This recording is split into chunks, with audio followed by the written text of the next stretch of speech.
Friends, నేనైతే ఈరోజు tomato egg ఎలా వండాలో చూపెడతాను. ఈరోజు నైట్కి అయితే టమాటా ఎగ్ ఇదిగో నేను స్టవ్ పెట్టాను. దానిపైన ఒకటి ఎండు మిరపకాయ వేసాను, ఎల్లిపాయ వేసాను, జీలకర్ర, ఆవాలు.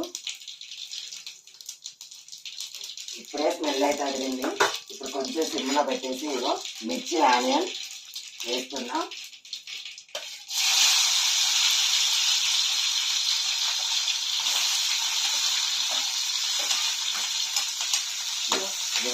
కలిపేస్తున్నా. ఇప్పుడు మెంతి వేస్తున్నా. మెంతి అయితే ఎప్పుడు కానీ పోపు వేయాలి. పోపు వేస్తేనే మెంతి టేస్ట్ చాలా బాగుంటుంది. మెంతి వేసాక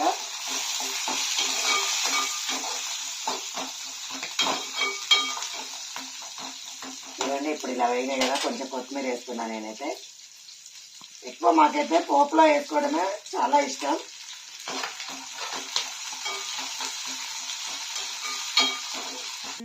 ఇప్పుడైతే వేయినాయి కదా, పసుపు వేస్తున్నా. ఇదిగో కోడిగుడ్లు అయితే రెడీ పెట్టేసాను ఇక్కడ. పసుపు వేయింది కదా, ఇప్పుడు నేను టమాటాలు వేస్తున్నా.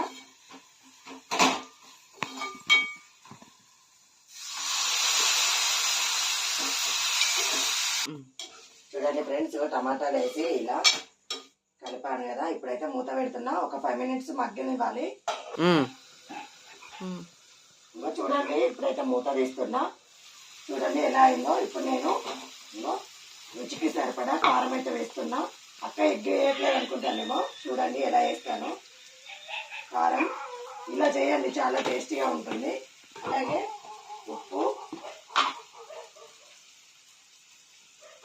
నేనైతే నా రుచికి సరిపడా వేస్తున్నా. తర్వాత కొంచెం మసాలా.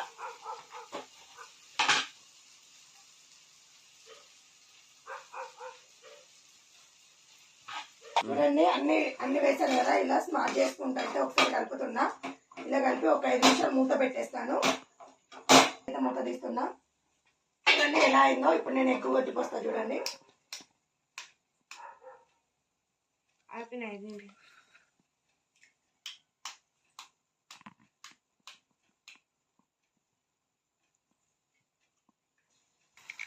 చూడండి ఇలా ఎగ్స్ వేసుకోవాలి. ఎగ్స్ వేసుకొని ఇప్పుడైతే నేనైతే 5 minutes మూత పెట్టేస్తున్నా. చూడండి, కలపట్లేదు, కలపకుండానే అలాగే మూత పెట్టేస్తున్నా. చూడండి, ఇప్పుడైతే మూత తీస్తున్నా. చూసారు కదా, కర్రీ అయితే ఇలా దింపేసి ఇలా వేసుకోవాలి. ఇప్పుడు కలపకూడదు, ఇలాగే తీసి ఇలాగే వేసుకోవాలి. చూడండి, ఫైనల్ గా కొత్తిమీర అయితే వేసేస్తున్నా. చూడండి, ఆయిల్ అయితే పైకి వచ్చింది. ఇప్పుడు కర్రీ అయితే అయిపోయింది. మీకు కనుక ఈ వండే విధానం నచ్చినట్టయితే లైక్ చేయండి, షేర్ చేయండి, సబ్స్క్రైబ్ చేయండి. బాయ్.